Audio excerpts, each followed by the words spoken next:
waan sadi ilaalla. Layout, branding fi basic info kan jedhu kan akkamiin akka Jijjiirra jirtu kabajamtootaa fi hordoftoota Lamishowtu nageenyi waaqayyoo bakka jirtan maratti isin qaqqabu jecha har'a viidiyoo tokko qabadhe isin dhiyaadheera. Sana dura garuu hirmaannaan uummata Oromoo YouTube irraa gadi bu'aa akka ta'e isinitti himen ture. Kanaaf kaayyoon kiyya maal ture?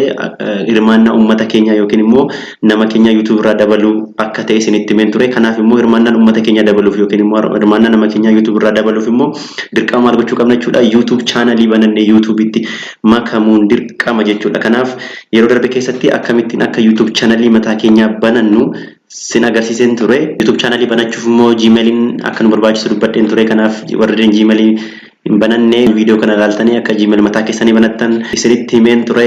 Garuu warreen YouTube channelii mataa keessanii qabda yookiin YouTube channelii mataa keessanii banattan har'a sirreefama yookiin settingii YouTube channelii faana wal qabatan sin agarsiisachuudha.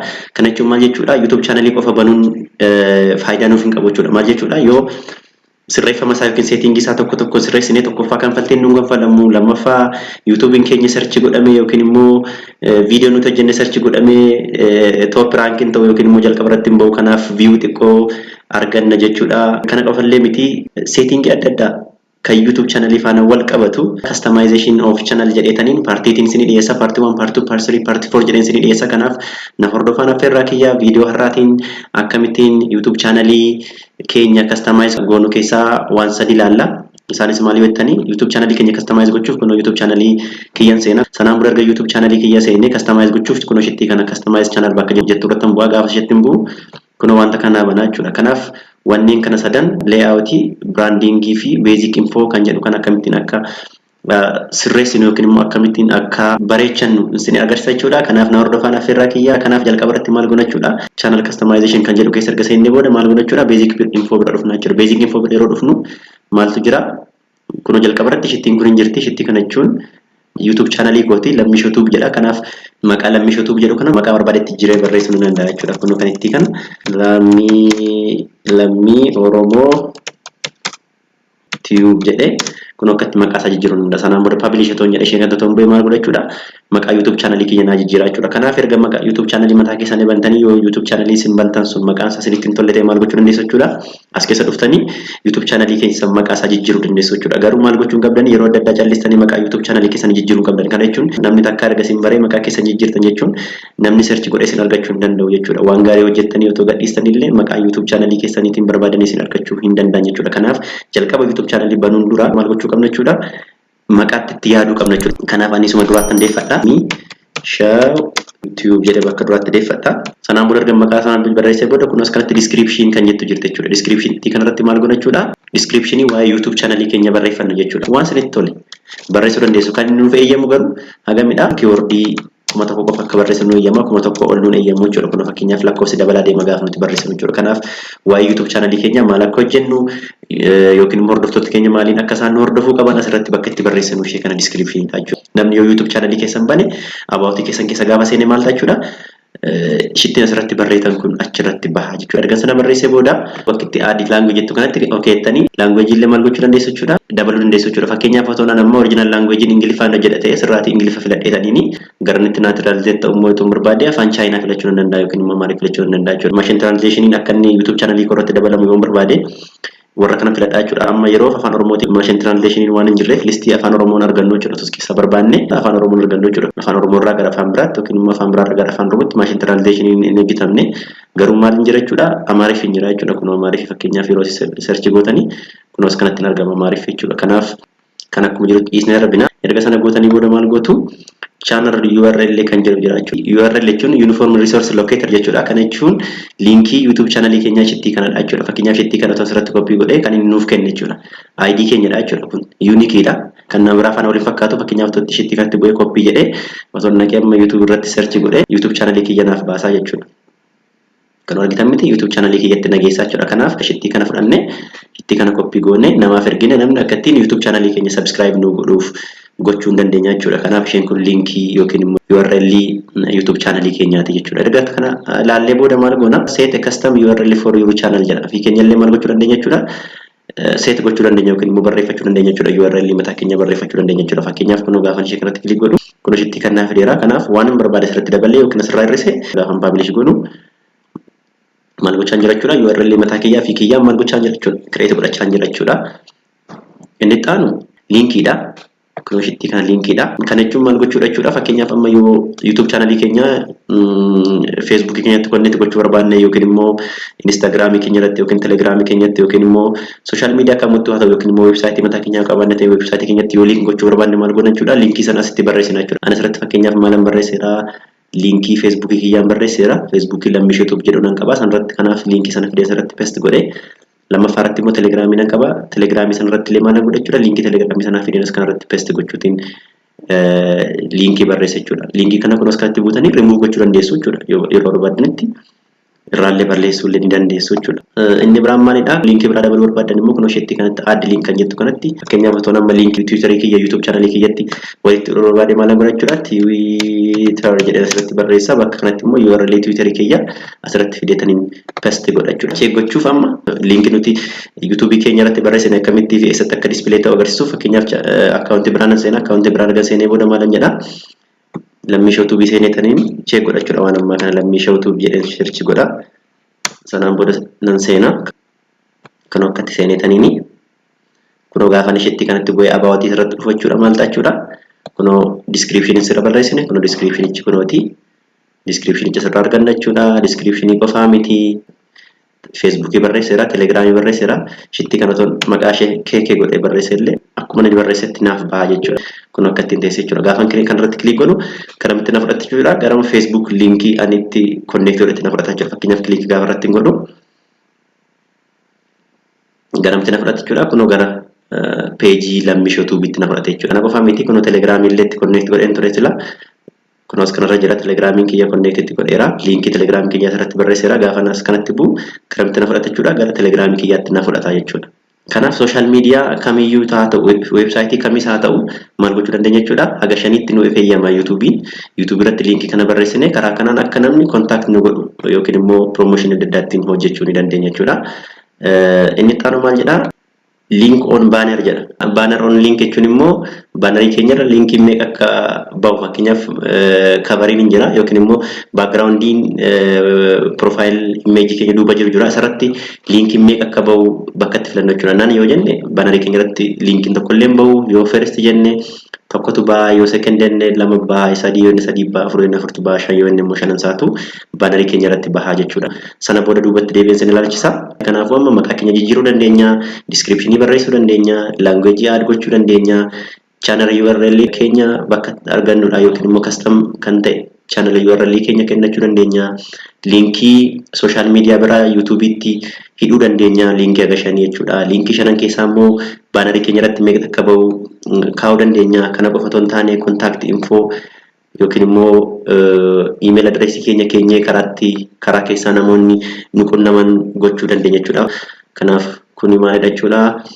Basic info dha yookiin immoo basic information waa'ee maalii jechuudha? Waa'ee YouTube channel mataa keenyaati jechuudha. Inni taanu branding kan jedhudha. Branding jalatti immoo maal gochuu dandeenya jechuudha? Profile picture mataa keenya jijjiiruu dandeenya, irraa balleessuu dandeenya. As kanatti immoo banner image yookiin immoo cover image jijjiiruu dandeenya, irraa balleessuu dandeenya. Sana qofa otoo hin taane video watermark kan jettu akkamittiin akka YouTube channel keenya irratti dabaluu jechuudha. Video watermark kana yeroo baay'ee namoonni yeroo isaan fayyadaman hin argu. Kanaaf namoota haarawaa otoo hin taane namoota YouTube channel reef banatan otoo hin taane namoonni YouTube keessa turan illee akkamittiin akka watermark video watermark kan dabalan hin beekani. Kanaaf har'a akkamitti video watermark akkamittiin akka YouTube keenya irratti dabaluu illee nan sin agarsiisa jechuudha. Kanaaf kanneen kana fakkaatan bakka sirreessinu jechuudha. Jalqaba maal ilaallu akkamitti profile picture akka jijjiiruu ilaalla. Ani kun jalqaba irratti profile picture kan goota keenyaa caaluu hundeessaa nan qaba. Sanaan booda maalan godha jechuudha. Yeroo remove gochuun barbaade bakka kanatti bu'a jechuudha. Yeroo sana maal ta'a jechuudha? Remove irraa ta'a jechuudha. Kun remove irraa ta'e jechuudha. Remove ta'eera. Kanaaf haarawaatti upload gochuun qaba jechuudha. Fakkeenyaaf upload jedhetaniini desktop irraa nan qaba. Kunis itti kan irraan godha fakkeenyaaf. Sanaan booda maalan jedha jechuudha? Danan jedha jechuudha. Kanaaf otoo publish itti bu'e profile picture kiyya naa jijjiirameera jechuudha. Garuu yeroo kana jettan maal sin jedha jechuudha? It is recommended to use picture that at least 98 times 98 pixels and 4 megabyte or less jedha jechuun megabyte 4 yookiin 4 gadi ta'uu qaba. Gosti image sana immoo ping yookiin immoo GIF ta'uu qaba jedha. Lammaffaan maal jedha? hojjaansa 98 dalgisaallee 98 yoo xiqqaate kana ta'uu qaba jedha. Kana ol fayyadamuu dandeessa 99 fayyadamuu dandeessa dhibba baay'isuu dhibba fayyadamuu dandeessa akkasitti illee fayyadamuu dandeessa jechuudha. Kanammoo maaliin sirreessuu dandeessa jechuudha. Paintiitiin sirreessuu dandeessa jechuudha. As keessa galtanii paintettanii kun ishitti kanaan seentanii maal gochuu dandeessa jechuudha. Number of pixels isa sana sirreessuu dandeenya jechuudha. Erga sana jijjiirree booda maal jedha inni lammaffaa kun banner image jedha. Banner image jechuun akka cover photo kan Facebook iti kana jechuun kan profile picture keenya duuba taa'u jechuudha. Kanaaf an ammaaf cover image qabu maal jechaa jira cover image kun this image will appear across the top of your channel. Channel kee irra keessatti maal ta'a jechuudha. Display ta'a image ati asirratti upload gootu naan jechaa jira. For the best results on all device use images that at least 2048 times 1152 pixels and 6 megabyte or less jedha. Megabyte isaa 6 fi isaa gadi ta'uu qaba jedha. Picture nuti fayyadamnu kana qofa otoo hin taane akka device hundarratti shittiin kun jechuun kun mobile phone dha, shittiin kun laptop dha, shittiin kun television dha. YouTube channel keenya namni banu device hundarratti seeraan argamuuf maal fayyadamuu qabdu jechaa jira. Kun yoo xiqqaate 2048 times 1152 pixel ta'uu qaba jechaa jira. Kanaaf upload gooneeti maal gochuu dandeenya jechuudha. Banner image keenya jijjiiruu dandeenya jechuudha. Isa dura garuu kunoo banner image akka hin qabne sin agarsiisanii kunoo YouTube channel Lamishow sinii bana kunoo profile picture qofan qaba. Asirratti wanti argamu tokko illee hin jiru jechuudha. Kana jechuun banner image yookiin immoo profile picture kiyya duuba wanti jiru tokko illee hin jiru jechuudha. Kanaaf as dhufeetanii upload jedha. Fakkeenyaaf ishee kam godhachuun barbaade ani isinitti fakkaata. Art waan kan jettu kanarran kaa'a. Kanaaf maal jechaa jira image must be at least 124 times 576 pixel jechaa jira. Yoo xiqqaate 1024 baay'isuu 576 pixelii ta'uu qaba jechuudha. Maarratti ba'uuf banner irratti baasuuf jechaadha. Kanaafuu cancel gooneeti maal goona jechuudha. Paintii banannee paintiitiin maal gochuu qabna jechuudha. Suura keenya ammaa kana sirreessuu qabna jechuudha. Kun as keessa dhufna paintii search goona. Yoo inni profile picture yookiin immoo banner image nu fudhachuu dide paintiitiin suura keenya bannee suura sana edit gochuu dandeenya jechuudha. Paintii qofaan miti yoo paintii illee ta'uu baate maal gochuu dandeessu canava.com illee profile picture keessan yookiin immoo banner keessan sirreeffachuu dandeessu jechuudha. Canava keessatti seentanii template baay'ee jira. Template sana fayyadamtanii kan gara mataa keessanii customize gochuu dandeessu jechuudha. Fakkeenyaaf kun asirratti agarsiisa. Canava.com jedheen seenaa canava.com jedheen seenaa sanaan booda maal naa baasa jechuudha. Templateota baay'ee tu jira as keessa yookiin immoo loogootti jennu baay'eetu jira. Sana keessaa kan barbaanne filannee edit gochuu dandeenya yookiin immoo customize gochuu dandeenya jechuudha. Asirratti fakkeenyaaf amma channel argatee jechuun barbaade waan ta'eef YouTube jedheetanii YouTube channel art gaafan jedhu isaan kana keessaa waan isinitti tole tokko isaa kunoo irratti okay jettanii customize godhachuu dandeessu jechuudha. Gara mataa keessanitti jijjiirrachuu dandeessu jechuudha. Fakkeenyaaf shittii kanatti buutanii okay jettanii shittii kana kun akka barbaadanitti maqaa kanarratti okay jennee maqaa keenya fakkeenyaaf Lamishow tube jedheetanii maqaa kiyya barreessuu nan danda'a. Tekstii isaa kun asirratti guddisuu nan danda'a, xiqqeessuu nan danda'a, move gochuu nan danda'a gara barbaadetti. Jalatti illee waan hin barbaade akka barbaadetti waan hin barreessu barbaade barreessuu nan danda'a. Suura kanallee jijjiiruu nan danda'a. Kana upload godhee suura haaraa upload godhee fakkeenyaaf kun akkatti suura kiyya irra kaa'uu nan danda'a. Kanaaf akkanattiin edit gootanii dhumarratti maal gochuu dandeessu jechuudha. Download gootanii fayyadamuu ni dandeessu jechuudha. Kanaafuu canva.com irra seentanii template isinitti tole keessaa waan barbaaddan filattanii maal gochuu dandeessu jechuudha. Banner art yookiin immoo profile picture kan YouTube channel mataa keessanii customize godhachuu dandeessu jechuudha. Hanarra garuu maaliin isin agarsiisa paintiitiin isin agarsiisa. Paintiitiin edit godha. Jalqaba paint kan jettuun banadha. Sanaan booda suura sana open godhachuudha. Kunooti suurri kiyya sana kunooti. Resize jedha jechuudha. Resize jedhanii maal jedha? Kun shittii kanarratti nufa ishee lammaffaa irratti nufa. Sanaan booda maintenance aspect ratio kan jettu irratti okay jedhatanii sanaan booda horizontal isaa kaawwadha jechuudha. Horizontal meeqa jedhee ture jechuudha. 1024 yoo xiqqaate 1024 ta'uu qaba jedheera. Kanaaf ani 1025 godha. Vertical isaa immoo hojjaan isaa immoo meeqa jedheera? 576 jedhee ture. Ani immoo 577 godhame tokkotti dabalee sanaan booda okay jedha. Sanaan booda maal godha jechuudha? Suura kiyya kana save godhadha jechuudha. Kanaaf save as jedhatanii banner art image jedhee maqaa ishee save godha. Suurri kiyya kun asirra jira. Directly maal godhachuudha? Seenetaniin jijjiirachuudha. Kun upload image jedha. Edit kan godhe sanaan fudhadha jechuudha. Inni edit kan amman godhe sun banner art image kan jedhudha. sanaan booda isheen okay gaafa jedhu kun naaf fudhateera jechuudha. Kana jechuun kun yoo TVtiin baname kun akkanatti argama jechuudha YouTube channeliin koo. Yoommoo desktoppiitiin baname kun akkanatti argama jechuudha YouTube channeliin mataa kiyyaa. Yoommoo namni moobaayiliitiin baname kun akkanatti argama jechuudha. Kanaaf erga kan sirreessee booda daanaan jira jechuudha. Kanaaf yoom publish jedhe jechuudha profile picturein kiyya sin jijjiirama, lammaffaa immoo banner image kiyya illee jijjiirama jechuudha. Profile picturein kun isuma duraatiin jira. Kanaaf yoom publish jedhe malee inni asirraa kun jijjiiramu jechuudha. Inni xaanu watermark kan viidiyoo keenya irratti mul'atu jechuudha. Kun immoo maaliif gargaara? Akka namoonni YouTube channel keenya warra subscribe goone subscribe godhan nu gargaara jechuudha. Fakkeenyaaf yoo bakkitti kanatti kun bakka diimtuu kanatti waa ta'e galchina sanaan booda yoo namni sanarratti cuqqaase maal ta'a jechuudha? Akka YouTube channel keenya subscribe nu godhuuf bakkatti galchinu maal jedhama jechuudha? Video watermark jedhama jechuudha. An image that is 150 times 150 pixel ta'uu qaba jechuudha. Hojjaan isaallee dalgi isaallee 250 baay'isuu 250 ta'uu qaba sanatti recommended ta'a jedha. Gosti image isaa immoo PNG yookiin immoo GIF ta'uu qaba jedha. Animation ta'uu qabu image nuti fayyadamnu. Megabyte isaa immoo maalii gadi ta'uu qaba jechuudha. Megabyte tokko yookiin isaa gadi ta'uu qaba jechuudha. Kanaafuu ana maalan barbaada mallattoo subscriberiin barbaada. Subscribe jedheen search godha. Sanaan booda image barbaada waan ta'eef image hedduu kanatti bu'a. Sanaan booda as keessatti image natti tolee filadha. Kunis itti kana fakkeenyaaf itti kana filadhanii save as image jedhetaniini sub image jedhee maqaa ishee rename godha. Download naa ta'eera. Desktop irra naa galeera kunooti. Kanaafuu itti kana maal irraan galcha jechuudha. Viidiyoo kiyya mara irratti akka isheen argamtu godha jechuudha. Kana jechuun kunooti. As kanarratti dhufeetanii maal godha jechuudha? Upload bakka jettu kanatti upload jedha. Sanaan booda image itti sana fudhadha jechuudha. Image ishee dhamman download godhe sana kunutti shitti kana jechuudha. Shitti kana openan godha. Isheetti kan dana gaafan jedhu kunirra naa teessetti jechuudha mallattoon. Bakka itti display ta'u as kana filannoo dhuma viidiyoo irratti akka argamu barbaanne ishee kana filannaa viidiyoo keenya dhuma isaa irratti qofa baha malee iddoo hunda irratti hin bahu jechuudha. Jalqabaa gadhumaa irratti hin bahu jechuudha. Isheen kun custom start time dha. Daqiiqaatti waan kun argamu yoo seet gochuu barbaanne maal godhachuudha? As kan irraati kaasne daqiiqaa ishee akka barbaannetti barreessuu dandeenya jechuudha. Shittiin kun daqiiqaadha, shittiin kun sekendii jechuudha. Fakkeenyaaf duwwaa tokko jedheen 00 ton jedhee meeqarraa eegale jechuudha. Daqiiqaa tokkorraa eegalee viidiyoon ani qabu viidiyoon ani upload godheeru hundarra maal naa galcha jechuudha. Watermark kan naa galcha jechuudha. Watermark kanatti namni gaafa bu'u maal jedha? Subscribe kan jedhutu dhufaafi jechuudha. Sana nan sin agarsiisa akkamitti akkas ta'u. Shittiin kun immoo entire video kan jettu kun immoo viidiyoo keenya hundarratti akka argamu gochuu dandeenya jechuudha. Kana jechuun mallattoon watermark kun yookiin immoo isheen subscribe jettu kun viidiyoo keenya hundarratti jechuun jalqabaa kaasee haga dhumaatti jechuudha. Sekendii 00 irraati hanga sekendii dhuma isaatti daqiiqaa dhumaatti akka argamu gochuu dandeenya jechuudha. Erga sanatti goonee booda maal godha jechuudha? Publish jedha jechuudha. Gaafan publish godhu maal godha jechuudha? Kun profile picture kiyya naa jijjiireera. Lammaffaa banner image naa jijjiireera. Sadaffaa maal jijjiireera jechuudha?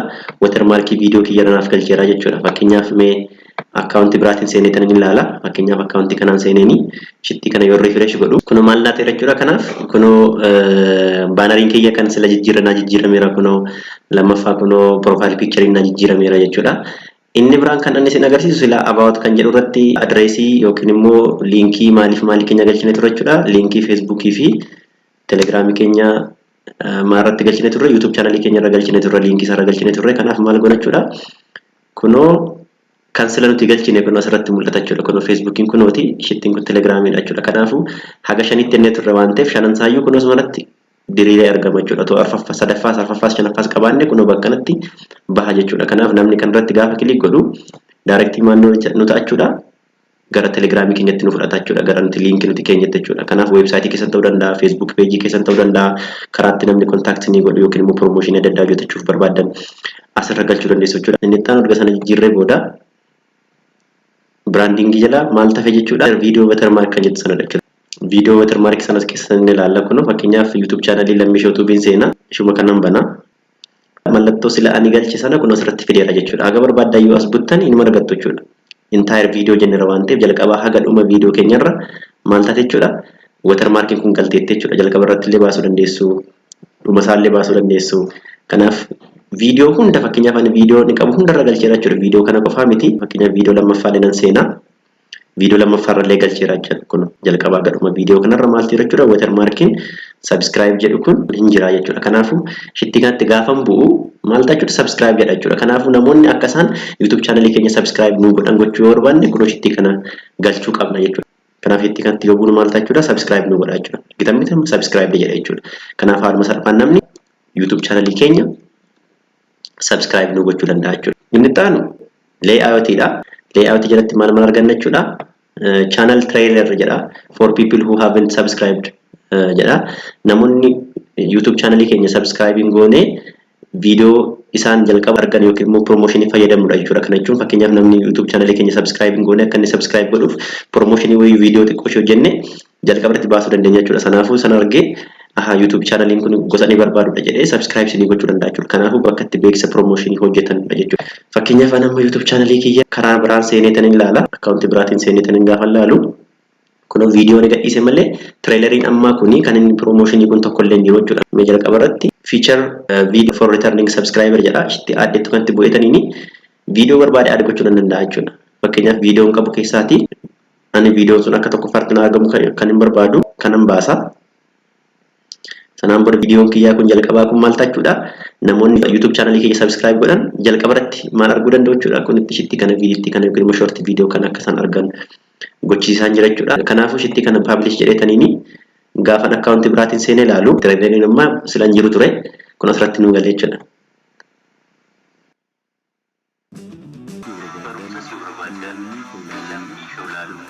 Kanaafuu trailerii kana galchetanii maal gochuu danda'a jechuudha. Akka namoonni waa'ee YouTube channel kiyya baran gochiisa jechuudha. Automatically irratti godhan ofuma isaa sirbuu eegala jechuudha. Yookiin ofuma isaa iyyuu taphachuu eegala jechuudha. Kun viidiyoo inni jala galu inni immoo irra keessatti ba'a jechuudha. Kanaaf asaa deebinu ishittiin kun immoo channel trailer for people who haven't subscribed jedha. Ishittii kana maal goona asirra galchina add jenneeti namoonni YouTube channel keenya subscribing goone akka isaan viidiyoo keenya sana arganii subscribe nu godhan gochuuf jechaadha. Kanaaf maalan godhaa ammallee shuma kanan galchame video barbaaddan galchuu dandeessu namni video sana ilaalee YouTube channel kiyya subscribe gochuu danda'a yookiin immoo waa'ee YouTube channel kiyya baruu danda'a jettanii amantan galchattu jechuudha. Sanaan booda maalan godha publish jedha jechuudha. Kanaaf publish yoon jedhu namoonni YouTube channel kiyya subscribing goone maal argu jechuudha video sana ni argu jechuudha. Fakkeenyaaf shitti kan subscribe kan godhe kan unsubscribe godheetaniini sanaan booda ishee kan refresh godha.